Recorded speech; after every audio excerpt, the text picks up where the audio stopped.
अच्छा जी, last class में इस टेबल तक हमने एक्टिविटी कंप्लीट कर ली थी। यहाँ तक अगर किसी पार्टिसिपेंट की कोई किसी तरह की कोई कंफ्यूजन है तो प्लीज बता दें, otherwise I am gonna move ahead ji.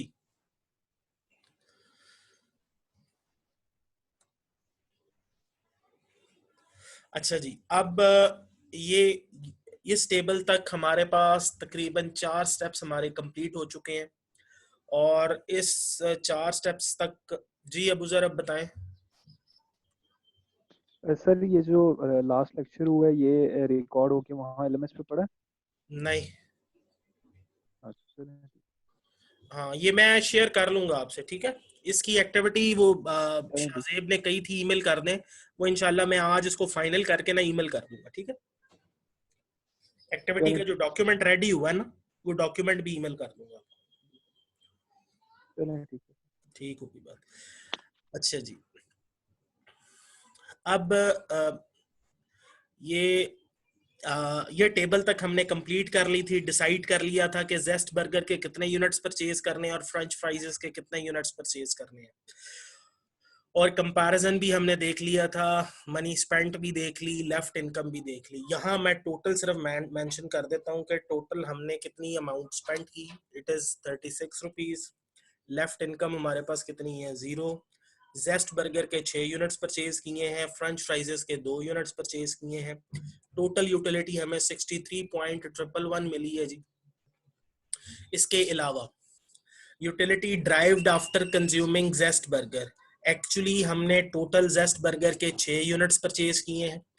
Unit 1 पे 14 यूटिलिटी मिल रही है, यूनिट 2 पे 12.44 मिल रही है, यूनिट 3 पे 10, यूनिट 4 पे 8, यूनिट 5 पे 6 और यूनिट 6 पे 4 यूटिलिटी मिल रही है। जबकि फ्रेंच फ्राइजेस के हमने 2 यूनिट्स परचेज किए हैं, पहले यूनिट पर 4.67 और दूसरे यूनिट पर 4 यूटिलिटी मिल रही है। यूं हमने जेस्ट बर्गर के 6 यूनिट्स को ऐड किया तो हमें टोटल यूटिलिटी मिली 54.44, और जबकि फ्रेंच फ्राइजेस के दोनों यूनिट्स को ऐड किया तो टोटल यूटिलिटी मिल गई 8.67। तो यूं 54 और 8 इन दोनों को ऐड किया तो आंसर बन गया जी 62। 0.44 और 0.67 को ऐड किया तो आंसर बन गया 1.111। तो 62 में 1.111 ऐड करेंगे तो ये 63.111 हो जाएगा जी। अच्छा, ये है हमारे पास टोटल यूटिलिटी। अब हम आते हैं स्टेप नंबर 5 पर। स्टेप नंबर 5 में, ये step number 5 basically class activity के क्वेश्चन नंबर 3 का आंसर है। ये मैं एक्टिविटी आपके सामने ओपन करता हूं और आपको पेजेस नजर आ जाएंगे। क्वेश्चन जरा ये देखें, ये स्क्रीन पे आप क्वेश्चन नंबर 3 ऑब्जर्व कर सकते हैं। क्वेश्चन 3 है, how could he find a combination of both commodities that satisfy Mr. Osama bin Masood Qureshi the most? This is the question। और इस क्वेश्चन को आंसर करने के लिए हमने स्टेप 4 कंप्लीट किया है। स्टेप 3 और स्टेप 4 क्वेश्चन नंबर 3 को आंसर करने के लिए। अब स्टेप 3 एंड 4 से स्टेप 5 जनरेट होता है। तो मैं अब जा रहा हूँ स्टेप 5 की तरफ। स्टेप 5 में एक्चुअली क्वेश्चन 3 को आंसर किया गया, लेकिन इससे पहले स्टेप 3 स्टेप 4 जब तक नहीं करेंगे तब तक क्वेश्चन नंबर 3 का आंसर नहीं आना। अब मैं क्वेश्चन 3 को एग्जैक्टली आंसर करने लगा हूं in step 5। So point is, after consuming 6 units of zest burger and 2 units of french fries, the utility maximizing principle, जिसको हमने कंज्यूमर इक्विलिब्रियम फॉर्मूला भी कहा, इसी को हमने necessary condition of consumer equilibrium भी कहा और इक्वी मार्जिनल यूटिलिटी प्रिंसिपल भी कहा। सो the utility maximizing principle is satisfied, which could be viewed as below। अच्छा, अब वो फॉर्मूला क्या था जी यूटिलिटी मैक्सिमाइजिंग प्रिंसिपल, ये मैं स्क्रीन पे आपके सामने हाईलाइट कर रहा हूं।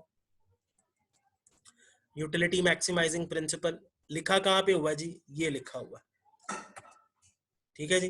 क्या लिखा हुआ है, marginal utility of जेस्ट burger divided by price of जेस्ट burger.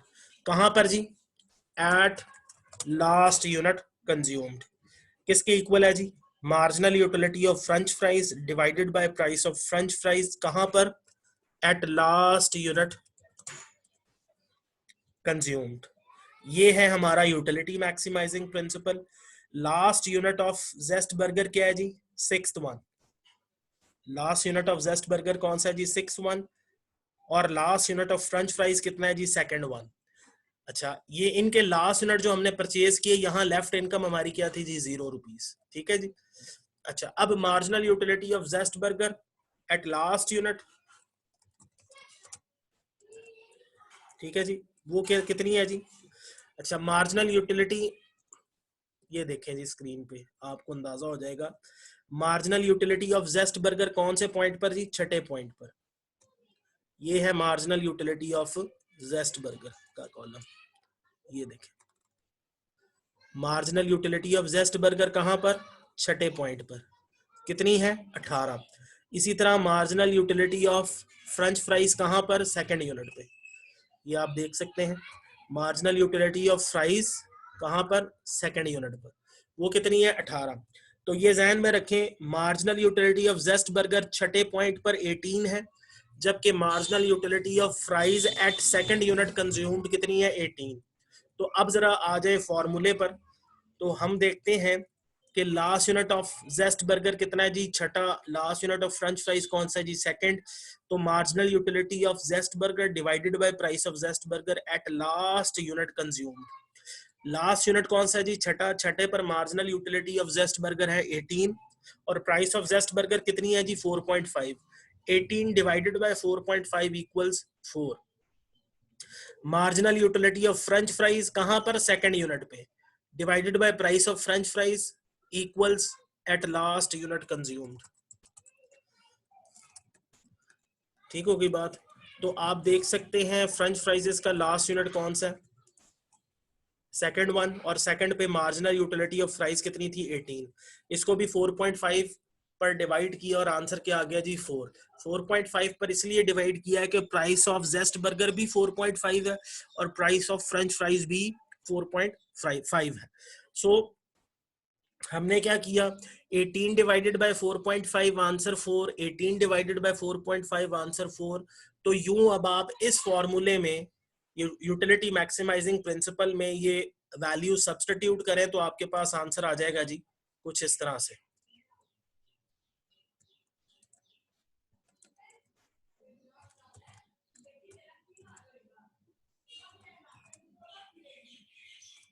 यार खुदा का नाम लो, मुझे क्लास पढ़ाने दो। सही बैकग्राउंड म्यूजिक पीछे से आना शुरू हो जाता है।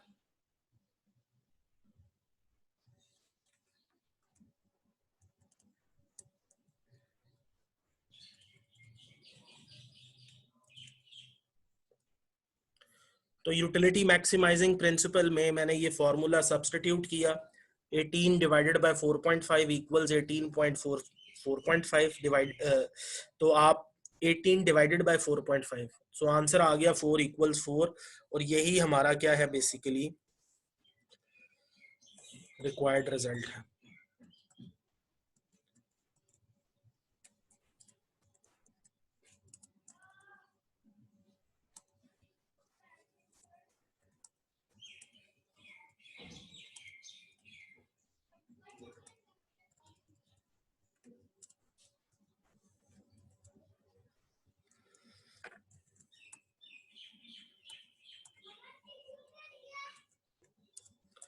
ले जी, ये हमारा आंसर आ गया। अब यहां से कंक्लूजन क्या ड्रॉ करें? conclusion is hence we may conclude that 6 units of zest burger, 2 units of french fries will be called as optimum commodity combination because at these units utility maximizing principle is satisfied. So ये आपके पास ये जो text सारा मैं highlight कर रहा हूं, including this table और इंक्लूडिंग स्टेप नंबर 3। स्टेप 3 क्या था जी हमारे पास? स्टेप 3 में हमने ये देखें, ये एडिशनल 2 कॉलम जनरेट किए हुए हैं, ये जिसको मैंने हाईलाइट किया है कि हमने मार्जिनल यूटिलिटी ऑफ जेस्ट बर्गर को प्राइस ऑफ जेस्ट बर्गर पे डिवाइड किया था। ये हमारा स्टेप 3 है और ये हमारा स्टेप 4 है। ठीक है जी। और स्टेप 3 स्टेप 4 करने के बाद स्टेप 5 में हमारे पास question number 3 of class activity का आंसर आ जाएगा।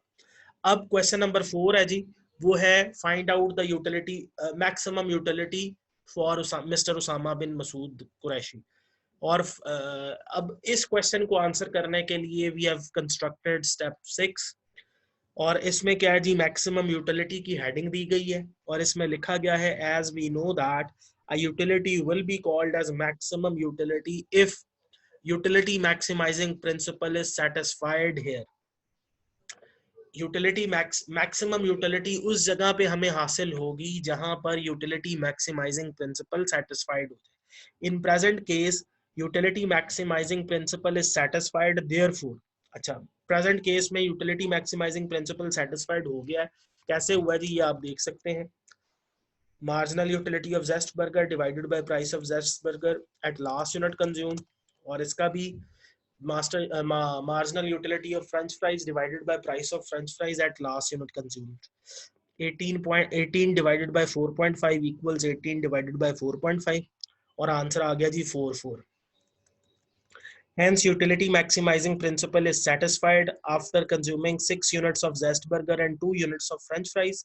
Therefore, consumer will enjoy maximum utility at these units of both goods. It can be calculated as maximum utility किसके इक्वल आ गई जी, total utility derived from zest burger plus total utility derived from French fries. अब जेस्ट burger के हमने कितने units purchase किए थे, 6। इनकी ये यूटिलिटी लिखी हुई है जी, 14 plus 12.44 plus 10 plus 8 plus 6 plus 4। इसी तरह फ्रेंच फ्राइज की यूटिलिटी लिखी है 4.67 plus 4। So utility of जेस्ट burger जो आई है वो 54.44 है, जबकि फ्रेंच फ्राइज की आई है 8.6। इन दोनों को ऐड किया तो आंसर आ गया 63.111। और इसको ऐसे भी लिखा जा सकता है जी, total utility of जेस्ट burger equals total utility 6,2, 6 का मतलब है 6 यूनिट्स जेस्ट बर्गर के हैं, 2 यूनिट्स फ्रेंच फ्राइज के हैं, इक्वल आ गया जी total utility of जेस्ट burger plus total utility of French fries equals 54.44 plus 8.67 equal 63.111। तो ये हमारा एक्चुअली कंक्लूजन है। ठीक हो गई बात। सो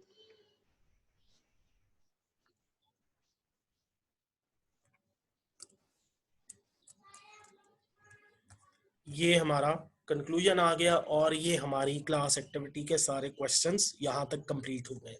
अगर किसी पार्टिसिपेंट की कोई क्यूरी है तो प्लीज बता दें ताकि मैं आपसे डिस्कस करूं। जरा कोई इशू है तो प्लीज बताएं मुझे, मैं फिर अदरवाइज मैं फिर नेक्स्ट क्वेश्चन पे या नेक्स्ट टॉपिक स्टार्ट करूं। जी, कोई स्टूडेंट, किसी स्टूडेंट की कोई क्यूरी है तो प्लीज क्विकली रेज कर लें हैंड और मैं फौरन आपके क्वेश्चंस को आंसर कर दूं। Okay, ji, I'm gonna start the new topic. It is about ordinal school of thought. Let me open up the document of ordinal school of thought for you people.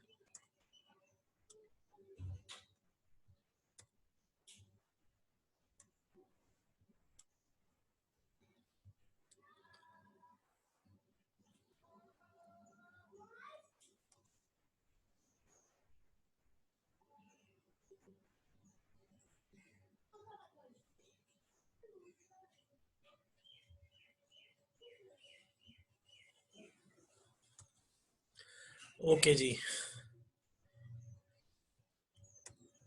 I am going to start up my new lecture. It is upon understanding consumer equilibrium in ordinal view, and before to start this topic, let me recall few points that I discussed about ordinal school of thought in the beginning of the topic of theory of consumer behavior. And we discussed that who were the ordinals and what was their philosophy. Gee, we all know that the cardinal school of thought had an opinion that utility is a quantitative approach and it can be calculated in terms of cardinal numbers, and we all know that what are the cardinal numbers. Cardinal numbers are like 1 2 3 4 5 and so on. So cardinals had the philosophy that utility can be calculated in terms of numbers, and we can say that after consuming one product we have derived this much of utility. So this was their understanding about utility.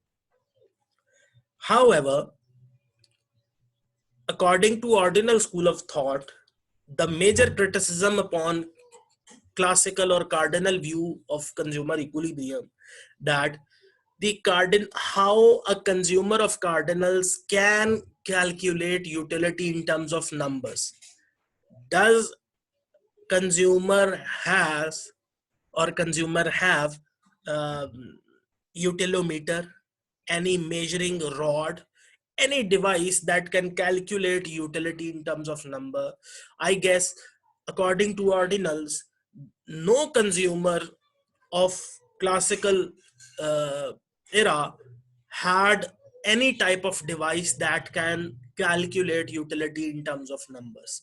So it is beyond the reality, and it has nothing to do with the reality. The all philosophy based upon imaginations. So we can calculate utility in terms of numbers, blah blah blah. So in reality it is not possible that we cannot calculate the affection given by our mother to all of us. So it is not possible. In reality it is not possible. So what we should do, all the ordinal had the point of view that utility should be ranked in terms of numbers of ordinals. So after consuming 1 unit of any product, we could say that this product is giving me more satisfaction, and when I consume the 2nd unit of the same product, I will say that at 2nd unit my utility level is relatively less than that of the 1st unit of utility. Okay, or the other way around is also possible. At the 2nd unit consumed of one product is giving me more satisfaction if I compare its 1st unit's utility. तो आसान जुबान में हम ये कह सकते हैं कि ऑर्डिनल्स के मुताबिक यूटिलिटी एक्चुअली कार्डिनल नंबर्स में कैलकुलेट नहीं हो सकती. कंज्यूमर जब मार्केट में जाता है तो वो अपनी अंडरस्टैंडिंग, अपने एक्सपोजर, अपने एक्सपीरियंस के लिहाज से प्रोडक्ट्स के अंदर मौजूद यूटिलिटीज को अपने माइंड के अंदर इस तरीके से ऑर्डर करता है, अरेंज करता है कि यार ये प्रोडक्ट जो है ये रिलेटिवली मुझे ज्यादा सेटिस्फाइड कर सकती है, और अगर इस प्रोडक्ट को देखूं तो ये मुझे रिलेटिवली कम सेटिस्फाइड कर सकती है. सो कंज्यूमर अकॉर्डिंगली अपने माइंड के अंदर अरेंजमेंट सेटल डाउन कर लेता है, एक लिस्ट अरेंज करता है जो कि असेंडिंग ऑर्डर में होती है, जिसमें ये मेंशन्ड होता है कि फॉर इंस्टेंस अगर मैं ये प्रोडक्ट परचेज कर रहा हूँ इसलिए पहले परचेज कर रहा हूँ since it is giving me higher level of utility, and I am purchasing a product at the end. Why? Because it is giving me less utility. So consumer arranges the products or ranking according to the utility given by each product to the consumer. अच्छा, अब ये basically सारी की सारी जो arranging है अगर consumer ने अपने माइंड में की है तो ये एक कंज्यूमर का पॉइंट ऑफ व्यू हो सकता है. जरूरी नहीं है कि ये पॉइंट ऑफ व्यू हमजा का भी हो या दानिश का भी हो. एक अरेंजमेंट अगर दानिश ने अपने माइंड में की है तो हमजा की अरेंजमेंट ऑफ प्रोडक्ट्स जो है वो डिफरेंट होगी दानिश की अरेंजमेंट से. क्यों? क्योंकि कंज्यूमर टू कंज्यूमर ये अप्रोच वेरी करती है. हर कंज्यूमर की लाइकिंग, डिसलाइकिंग, हर कंज्यूमर की प्रेफरेंस, डिसप्रेफरेंस दूसरे कंज्यूमर के कंपैरेटिवली डिफरेंट है. सो हर कंज्यूमर की थिंकिंग एक दूसरे कंज्यूमर से इसलिए मुख्तलिफ है क्योंकि दोनों का टेस्ट लेवल डिफरेंट है, इनकम पैटर्न डिफरेंट है, दोनों का एक्सपीरियंस में फर्क है, एक्सपोजर में फर्क है, दोनों की प्रेफरेंसेस डिसप्रेफरेंसेस में फर्क है. सो इसीलिए दोनों ब्रांड कॉन्शियस में भी हो सकते हैं, नहीं भी हो सकते। सो हर कंज्यूमर की अप्रोच दूसरे कंज्यूमर से डिफरेंट है, लिहाजा हर कंज्यूमर की प्रोडक्ट्स को अरेंज करने की जो लिस्ट है वो दूसरे कंज्यूमर की निस्बत या उसके मुकाबले में डिफरेंट होगी। सो ये मैच नहीं कर सकती। तो ऑर्डिनल स्कूल ऑफ थॉट के मुताबिक यूटिलिटी जो है बेसिकली एक क्वालिटेटिव अप्रोच है। तो हमने हर प्रोडक्ट की क्वालिटी के हिसाब से उसकी अरेंजिंग कर देनी है। अच्छा, अब कंज्यूमर इक्विलिब्रियम हम सबको पता है ये कौन सी सिचुएशन है। एक ऐसी सिचुएशन है जहां यूटिलिटी मैक्सिमाइजिंग प्रिंसिपल सेटिस्फाइड होता है, जहां कंज्यूमर को मैक्सिमम यूटिलिटी मिलती है। तो आम फहम में जब हम ये टॉपिक नहीं पढ़ रहे थे तो हम आम रूटीन में कहते थे कि जहां हमारी ये फीलिंग्स आ जाए कि वाह कमाल हो गया, ये इस तरह की डिजायर हम मार्केट में जब लेकर जाते थे कि थोड़े पैसों में ज्यादा से ज्यादा बाइंग कर लें, और जिस वक्त हमारी ये बाइंग अचीव, हमारा ये टारगेट अचीव होता था तो हमें एक फीलिंग्स आती थी कि यार आज तो कमाल हो गया, जबरदस्त हो गया। तो ये जो फीलिंग्स हैं दर हकीकत, ये फीलिंग्स हमें गाइड कर रही हैं कि consumer is enjoying equilibrium point. तो अब ऑर्डिनल्स के मुताबिक जो इक्विलिब्रियम पॉइंट है, यहां तक पहुंचने के लिए दो टूल्स हैं। एक टूल का नाम है इंडिफरेंस कर्व, दूसरे टूल का नाम है बजट लाइन। तो पहला टूल है indifference curve. Indifference curve, curve basically graphically plot हुई हुई कोई कर्व होगी, और इनडिफरेंस का वर्ड जो है ये बेसिकली एक वर्ड इनडिफरेंट से ड्राइव किया गया है। इनडिफरेंट क्या है जी? इनडिफरेंट को अगर इंग्लिश में इंग्लिश मीनिंग, इंग्लिश से उर्दू में इसकी मीनिंग देखेंगे तो आपको पता चलेगा कि a person who is indifferent meaning that he is a neutral person.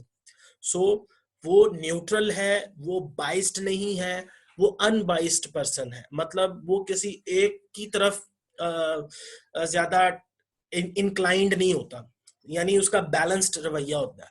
सो किसके बारे में बैलेंस्ड रवैया है? अगर कंज्यूमर पर यह रिस्ट्रिक्शन इंपोज की जाए कि आपके पास जो मनी इनकम है इससे आपने दो प्रोडक्ट्स परचेज करनी है, से एक्स एंड वाई, तो कंज्यूमर न्यूट्रल इस कॉन्टेक्स्ट में है कि वो अपनी इनकम से सारी के सारे एक्स के यूनिट्स नहीं परचेज करेगा या सारे के सारे वाई के यूनिट्स परचेज नहीं करेगा, बल्कि वो अपनी उस इनकम से कुछ पैसे एक्स पे स्पेंड करेगा, कुछ पैसे वाई पे स्पेंड करेगा।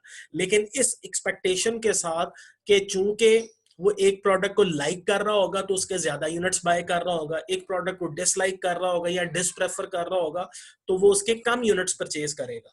लेकिन ये नहीं वो कर सकता कि जिसको वो डिसप्रेफर करता है उसका कोई यूनिट बाय ना करे। अगर वो ऐसा करेगा, यानी अपनी सारी इनकम से एक ही प्रोडक्ट जिसको वो प्रेफर कर रहा है उसको परचेज कर लेगा, तो ये मॉडल कोलैप्स कर जाएगा। The reason is ordinal philosophy at least two goods पर बेस्ड करती है कि consumer should consume at least two goods, two से ज्यादा हो जाए लेकिन कम से कम दो गुड्स पर ये मॉडल बेस्ड करता है। तो अगर एक गुड पर जाएगा कंज्यूमर तो ये मॉडल कोलैप्स कर जाएगा, ये मॉडल स्टैंड नहीं करेगा, वैलिड नहीं रहेगा। तो इनडिफरेंस कर्व, इनडिफरेंस है न्यूट्रल रहना। तो बेसिकली कंज्यूमर क्या करता है, न्यूट्रली वो एक्स अपनी इनकम को कुछ, अपनी इनकम से कुछ यूनिट्स एक्स के परचेज करेगा, कुछ यूनिट्स वाई के परचेज करेगा। तो इसको बोलेंगे एक कॉम्बिनेशन।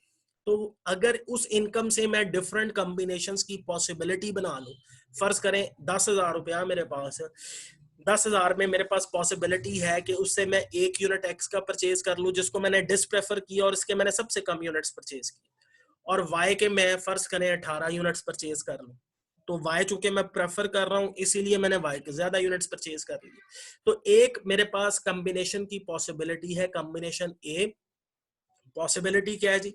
एक्स का एक यूनिट बाय किया और वाई के 18 यूनिट्स, तो ये एक पॉसिबिलिटी है। इसी 10,000 इनकम में चाहूं तो मैं 2x परचेज कर लूं और वाई के फर्ज करे 13 यूनिट्स परचेज कर लूं। अच्छा, अब आपने देखा मेरे पास दूसरी पॉसिबिलिटी क्या बन गई, 2x या 13y। इसी तरह तीसरी पॉसिबिलिटी बना ले, चौथी बना ले, पांचवी बना ले, ये डिफरेंट पॉसिबिलिटीज बन गई, यानी डिफरेंट कॉम्बिनेशंस बन गए। अगर इन डिफरेंट कॉम्बिनेशंस को मैं ग्राफ के ऊपर प्लॉट कर दूं तो मेरे पास एक कर्व बनेगा, उस कर्व का नाम है इंडिफरेंस कर्व। ठीक है, वो क्यों बना है? क्योंकि कंज्यूमर ने एक्स और वाई की परचेजिंग जो है वो न्यूट्रल रहते हुए की है। तो कंज्यूमर की प्रेफरेंसेस को जब हम ग्राफ पे ड्रॉ कर दें तो एक कर्व बन जाता है जिसे हम कहते हैं इंडिफरेंस कर्व, जो कि कंज्यूमर की चॉइसेस को रिप्रेजेंट कर रहा होता है। तो ऑर्डिनल ने कहा कंज्यूमर इक्विलिब्रियम तक अगर आपने पहुंचना है तो सबसे पहले इंडिफरेंस कर्व का कॉन्सेप्ट अंडरस्टैंड करो, फिर बजट लाइन का कॉन्सेप्ट अंडरस्टैंड करो। बजट लाइन क्या है? Budget line basically price line है, या कंज्यूमर की बाइंग पावर है, या कंज्यूमर की इनकम कैपेसिटी है। ठीक है, यानी इनकम लाइन कह लें, बजट लाइन कह लें, या प्राइस लाइन कह लें, तीनों का मतलब एक ही है। तो यानी कंज्यूमर का मैक्सिमम पोटेंशियल के कहां तक कंज्यूमर एक्स और वाई के यूनिट्स परचेज कर सकता है। जैसा मैंने 10,000 इनकम फर्स्ट करेंट डिफाइन किया है कि कंज्यूमर के पास 10,000 रुपए है in the form of income, तो कंज्यूमर 10,000 में 10,000 की बाइंग कर सकता है, 10,000 में रहते हुए 15,000, 20,000, 25,000 की बाइंग नहीं कर सकता। ठीक है, तो जितनी इनकम है उतनी ही बाइंग होनी है। 10,000 की अगर एक स्ट्रेट लाइन ड्रॉ कर ले, उस लाइन से बाहर जितनी कंज्यूमर के पास चॉइसेस ना वो फुलफिल नहीं हो सकती। क्यों? क्योंकि इनकम ही 10,000 है। तो 10,000 में 10,000 जितनी रिक्वायरमेंट्स या डिजायर सेटिस्फाइड होंगी, 10,000 से बियॉन्ड जितनी डिजायर्स हैं, एक चीज 50,000 की आती है वो 10,000 की इनकम में परचेज नहीं हो सकती। तो अब इंडिफरेंस कर्व था जी जनाब कंज्यूमर की डिजायर का कर्व, बजट लाइन है कंज्यूमर की इनकम। अब इनकम और डिजायर जब आपस में कनेक्ट करती हैं तो रॉबिन्स वाली डेफिनेशन आ जाती है। वो क्या है कि कंज्यूमर के पास जो रिसोर्सेज हैं वो लिमिटेड है, तो कंज्यूमर ने लिमिटेड रिसोर्सेज को यूटिलाइज करना है, और डिजायर्स रॉबिन्स ने बताई थी अनलिमिटेड है। तो अनलिमिटेड डिजायर्स में से आपने मैक्सिमम डिजायर्स अपने लिमिटेड रिसोर्सेज को एफिशिएंटली यूटिलाइज करते हुए पूरी करनी है।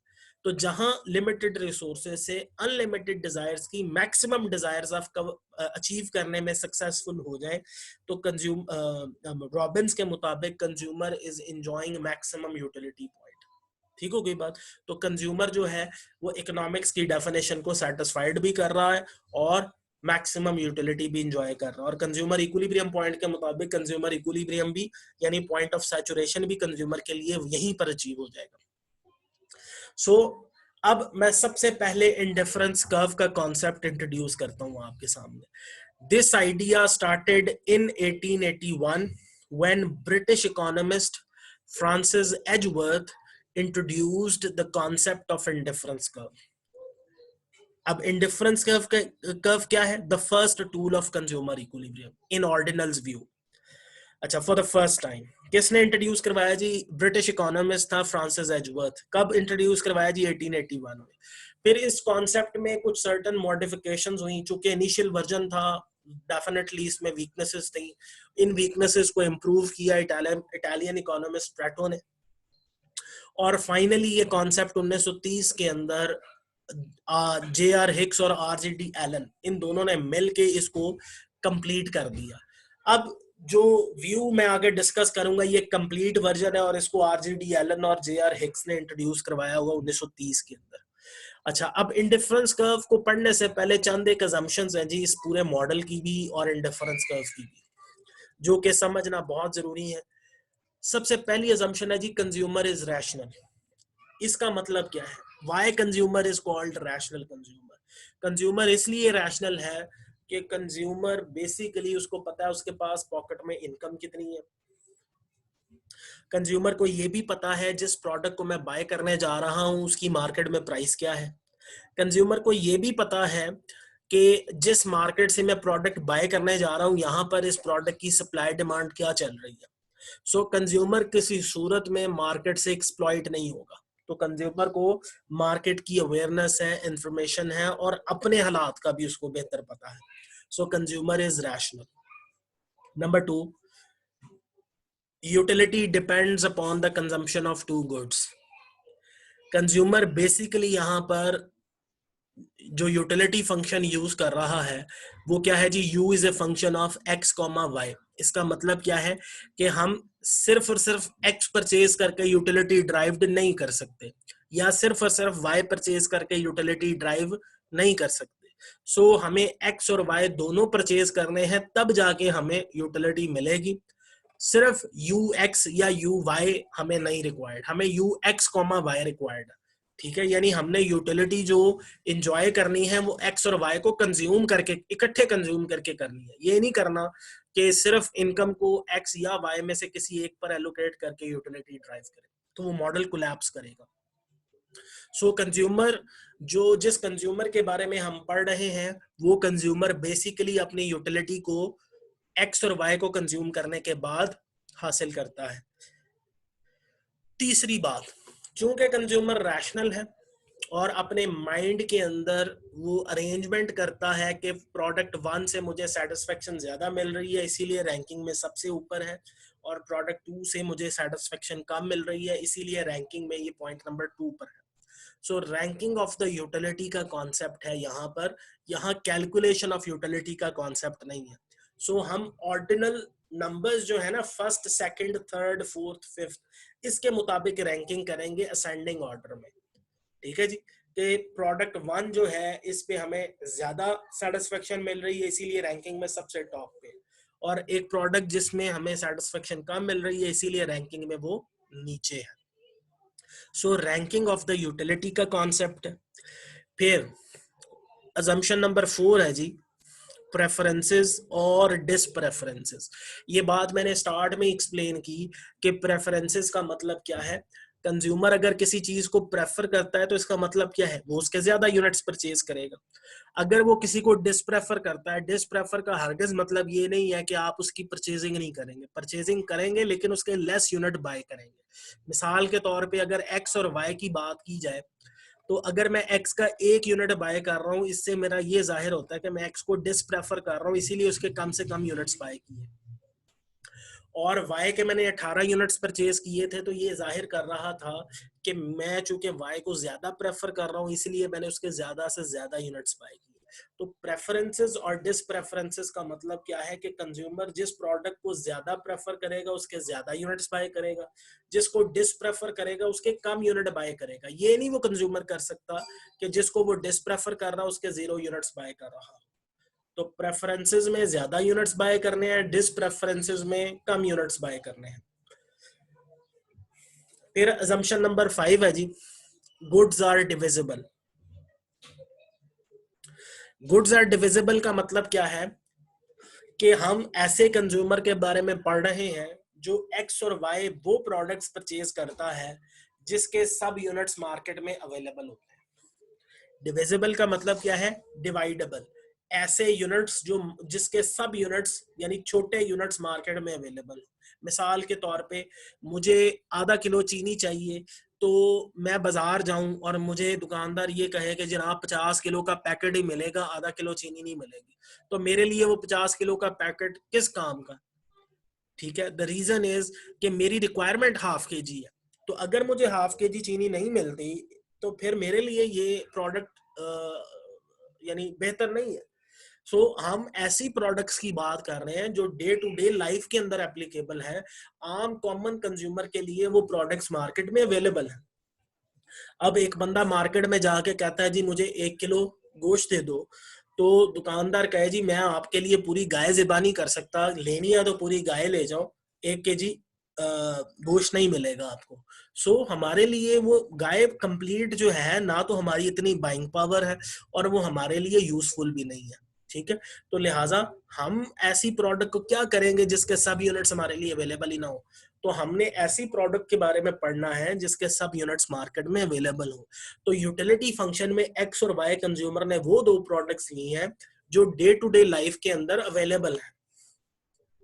सो गुड्स आर डिविजिबल का मतलब क्या है, इसके सब यूनिट्स मार्केट में अवेलेबल होंगे। Income of the consumer remains same. ये असम्पशन पुराने वाली ही है कि कंज्यूमर की इनकम डेली बेसिस पर चेंज नहीं होती बल्कि एनुअली चेंज होती है। सो throughout the year income of the consumer will remain same, it will not change over time। ठीक है, यानी it will not change on regular basis। तो एक certain threshold time के बाद ही change होती है। assumption number 7 है जी, axiom of transitivity।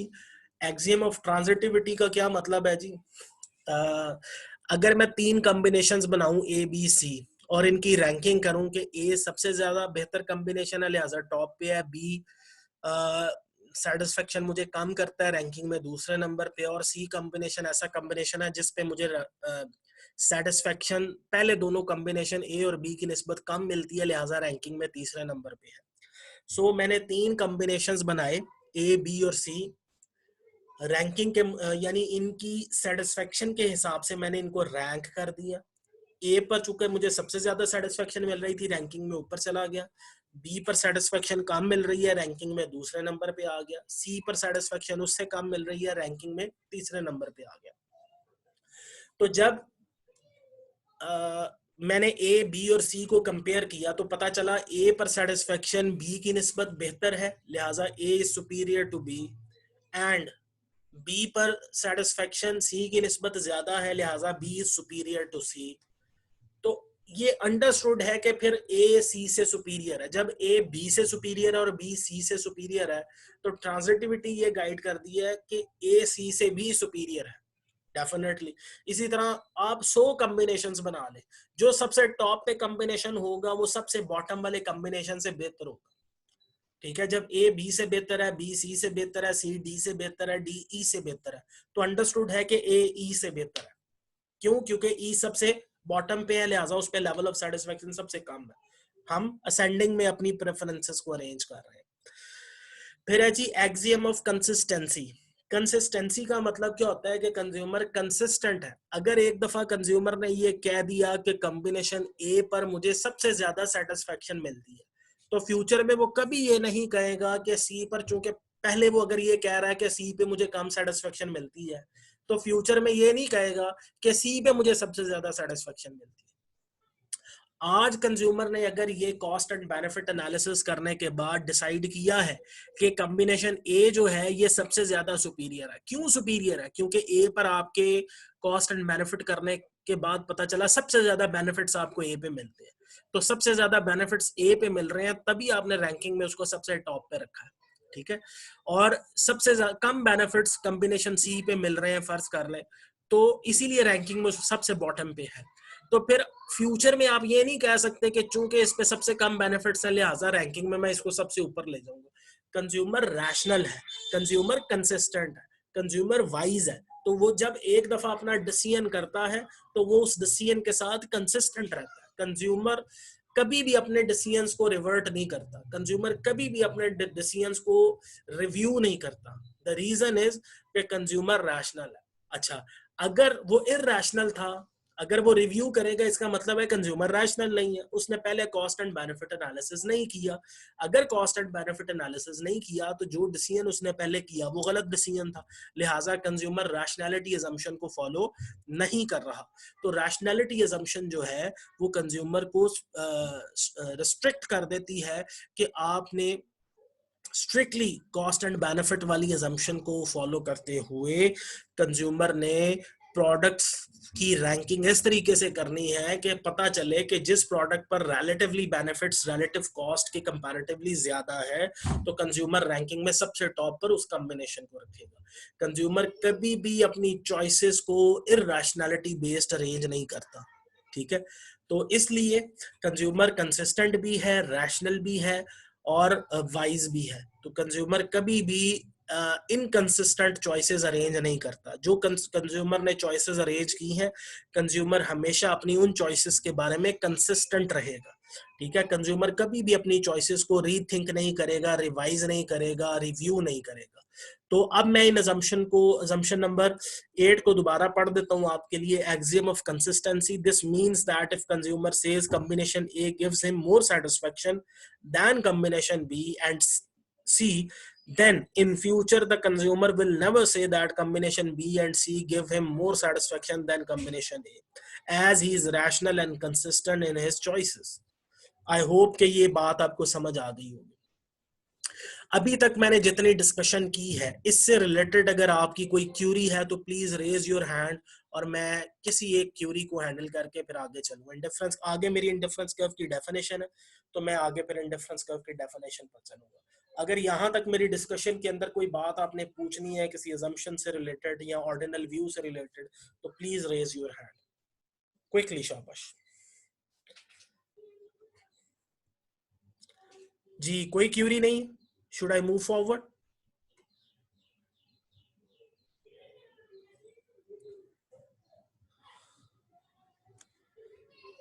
Ji miss Saira please. अस्सलाम वालेकुम सर। सर ये आप जो सेकंड पॉइंट है ये वाला प्लीज जरा रिपीट कर देंगे। सेकंड assumption, जी utility depends upon the consumption of two goods. Yes sir. अच्छा, ये बेसिकली ये assumption है कि कंज्यूमर ने यहाँ पर कम से कम दो प्रोडक्ट्स परचेज करनी है। जैसे इक्वी मार्जिनल यूटिलिटी में हमने टू गुड्स मॉडल पढ़ा था, यहाँ पर भी वही केस है कि ये टू गुड्स मॉडल है, ये वन गुड मॉडल नहीं है। कंज्यूमर ने अपनी कंजम्पशन में दो प्रोडक्ट्स के साथ कंजम्पशन करनी है, कम से कम, दो से ज्यादा भी हो सकती है। सिंप्लिसिटी के लिए यहाँ दो प्रोडक्ट्स का केस लिया गया ताकि दो वाला केस अंडरस्टैंड कर लें, फिर दो से ज्यादा भी पढ़ा जा सकता है। तो कंज्यूमर को यूटिलिटी जो मिलेगी वो एक्स और वाई को कंज्यूम करने से मिलेगी। तो मैथमेटिकली इस सिचुएशन को ऐसे लिखा जाता है, u is a function of x comma Y. ठीक है जी, ये मैथमेटिकल फॉर्म है इसकी। Sir f is for function.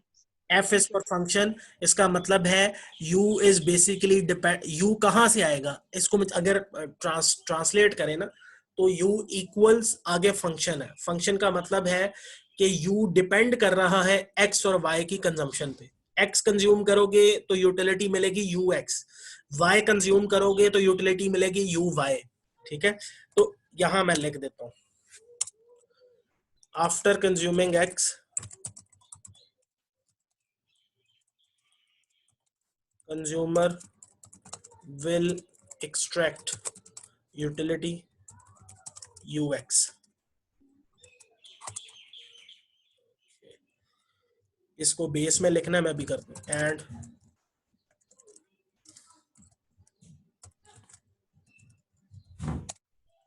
After consuming y consumer will extract utility uy। ठीक होगी बात। सो u किसके इक्वल हो जाएगा जी, ux प्लस uy। ठीक है, तो थैंक यू सर। कंज्यूमर को जो यूटिलिटी मिलनी है वो x और y को कंज्यूम करने से मिलनी है। बात समझ आ गई? जी सर। एक्सीलेंट। और कोई क्यूरी है तो प्लीज बता दें।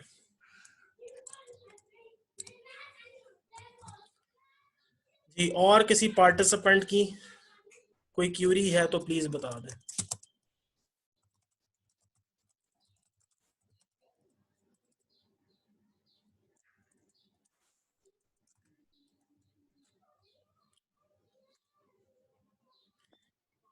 जी एक मिनट जी। जी मैं सक्सा प्लीज बताएं। अस्सलाम वालेकुम सर। वालेकुम। सर मैं 6th वाला पॉइंट समझ रही हूँ। 6 वाला पॉइंट, एक मिनट।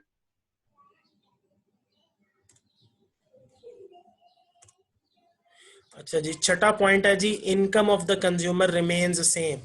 ये है छठा पॉइंट, यही है आपका पॉइंट। जी मैं सक्सा, किधर गई हैं?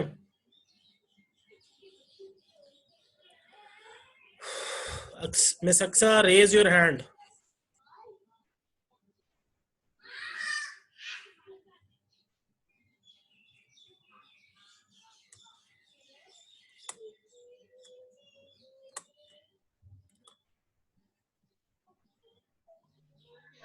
जी सर यही है 6th वाला। इनकम ऑफ द कंज्यूमर, इसमें क्या क्यूरी क्या आपकी, क्या इसमें समझ नहीं आई बात? फिक्स्ड कि इनकम। हमारी कंज्यूमर की इनकम सेम कैसे रहेगी? देखें, आप जब मार्केट में बाइंग करने जाती हैं या आपको मंथली सैलरी जो मिलती है वो सेम नहीं होती, या कंज्यूमर को जो सैलरी मिलेगी पर मंथ की बेसिस पर वो सेम नहीं होगी, पूरा साल वो सेम नहीं रहती कि वेरिएट करती रहती। जी बेसक्सा बताएं। जी सर सेम। तो बात ये है कि जी सर सेम है। यहाँ पे रिस्ट्रिक्शन इम्पोज की हुई है कि कंज्यूमर जब बाइंग करता है तो वो फिक्स्ड इनकम के साथ बाइंग कर रहा है। ऐसा नहीं है कि कंज्यूमर वेरिएटेड इनकम के साथ बाइंग करेगा। ठीक है, तो कंज्यूमर की जितनी भी बाइंग है वो सारी की सारी फिक्स्ड इनकम के साथ बाइंग होगी। सही है। जी सर ठीक है। कंज्यूमर की जो इनकम है it is not frequently changing, the reason is that it is adjusted on annual basis. तो सैलरी अगर वेरिएट करती है, फर्ज करें आज सैलरी है 50,000, तो एक साल के बाद ये सैलरी जाके 55,000 या 56,000 पे जाएगी। तो through out the year the salary remains 50,000। सो आपकी थ्रू आउट द ईयर जो बाइंग है वो विद इन 50,000 होगी। वो ये पॉसिबल नहीं है 50,000 में लाख वाली बाइंग कर लो आप, ठीक है। This is the reason that the income remains fixed throughout the year. जी हमजा। सर यही 6 पॉइंट मैं 6 पॉइंट में पूछना चाहूंगा कि अगर बिजनेस की बात की जाए इनकम की, कि देखिए इनकम डेली बेस पे चेंज। बाइंग बिजनेस के साथ भी कर लें, जिसने बिजनेस में आना है वो फिक्स कैपिटल के साथ इन्वेस्टमेंट कर रहा हो, ठीक है। वो ये कभी नहीं करता कि अनलिमिटेड कैपिटल के साथ बाइंग होती है रॉ मटेरियल की। बात तो समझ सर रहे ये हैं डेली बेस पे चेंज नहीं होती? क्या? इनकम डेली बेस पे नहीं, चेंज, बिजनेस प्रॉफिट डेली और बेस पे लॉस। चेंज करते हो आप। एक फिक्स कैपिटल जो एलोकेट कर दिया उसी रेंज में आप अपनी बाइंग कर रहे होते हो ना। सही। आप समझ रहे हैं, आपकी जितनी डिमांड है बिजनेस पे ये मॉडल चलता है कि डिमांड के हिसाब से बाइंग होती है, ठीक है। डिमांड हाई है तो हाई बाइंग की जाएगी रॉ मटेरियल की, डिमांड लेस है तो लेस रॉ मटेरियल के साथ बाइंग करोगे। लेकिन आपने साल का कैपिटल एलोकेट किया हुआ है कि मैंने इतने पैसों के साथ बिजनेस ओपन किया है। हाँ, अब with the passage of time अगर बिजनेस में चेंजेस आ रही हैं तो फिर आपको अपने अमाउंट्स को रिव्यू करना पड़ता है, ठीक है। तो फिर आप नए कैपिटल के साथ एडिशनल कैपिटल जब ऐड करोगे तो यूटिलिटी फंक्शन चेंज हो जाएगा, ठीक है। अगर फर्ज करें 50,000 इनकम है, अब आपने जॉब छोड़ के नई जॉब स्टार्ट कर दिया, वहां 70,000 इनकम है, तो अब 70,000 के मुताबिक यूटिलिटी फंक्शन बन जाएगा, ठीक है। पहले 50,000 के साथ था, पहले कैपिटल था 10 लाख, 10 लाख के साथ बिजनेस हो रहा था। अब आप उसमें डेली बाइंग शाइंग जैसे भी कर रहे हैं, बिजनेस आपका 10 लाख से हो रहा है, ठीक है। टोटल फिक्स कैपिटल आपके 10 लाख है। फ्यूचर में अगर वो 10 लाख आप चेंज करके 15 लाख पे ले जाते हो तो अब बिजनेस 15 लाख के साथ हो रहा है, ठीक है। तो पहले 10 लाख के हिसाब से आपका प्रोडक्शन फंक्शन था, बाद में आपका प्रोडक्शन फंक्शन जो है वो 15 लाख के हिसाब से हो जाएगा। अच्छा, एक चीज बड़ी इंपॉर्टेंट है जो कि समझनी जरूरी है कि बिजनेस और कंज्यूमर दो अलग-अलग इकोनॉमिक एजेंट्स हैं। कंज्यूमर जो है वो यूटिलिटी फंक्शन एंजॉय करता है, जो बिजनेसमैन है उसको हम फर्म कहते हैं, उसको ऑर्गेनाइजेशन या मैन्युफैक्चरर या प्रोड्यूसर कहते हैं। तो प्रोड्यूसर का प्रोडक्शन फंक्शन होता है, यूटिलिटी फंक्शन नहीं होता, ये बात ध्यान में रखें। कंज्यूमर का यूटिलिटी फंक्शन है, जो यूटिलिटी है आफ्टर कंज्यूमिंग सम गुड्स। तो बिजनेसमैन मैन्युफैक्चरिंग करता है, प्रोडक्शन करता है, तो उसका प्रोडक्शन फंक्शन है। वो प्रोडक्शन फंक्शन रॉ मटेरियल पर बेस्ड कर रहा होगा। हमारा कंजम्पशन फंक्शन है जो प्रोडक्ट्स की कंजम्पशन पे बेस्ड कर रहा है, ठीक हो गई बात। यूटिलिटी, कंजम्पशन से यूटिलिटी मिलती है और प्रोडक्शन से आउटपुट लेवल मिलता है, ठीक है। बात समझ रहे हैं? Okay sir. ओके, जी सर। और कोई क्यूरी है तो प्लीज बता दें। मेरा ख्याल है आज के लेक्चर के लिए इतना ही है, रिमेनिंग डिस्कशन इंशाल्लाह अगली लेक्चर में करेंगे। तो आज के लेक्चर में इतना ही। तो दानिश प्लीज जरा यार अटेंडेंस नोट कर लो और पार्टिसिपेंट नंबर से लेकर नीचे तक टोटल जितने स्टूडेंट्स हैं, या सईद प्लीज अगर आप अटेंडेंस नोट करें तो पार्टिसिपेंट नंबर जरूर कॉपी किया करें, जो कि यहाँ मेरे पास 65 शो हो रहा है। तो प्लीज ये नोट करके फिर भेजिएगा वीडियो रिकॉर्ड करके। तो आज के लेक्चर में इतना ही, और इंशाल्लाह बाकी डिस्कशन अगले लेक्चर में होगी। प्लीज ग्रुप्स बना लीजिएगा और अगले लेक्चर के अंदर हमारी मीटिंग होगी दोबारा। Thank you very much, have a safe day, Allah Hafiz.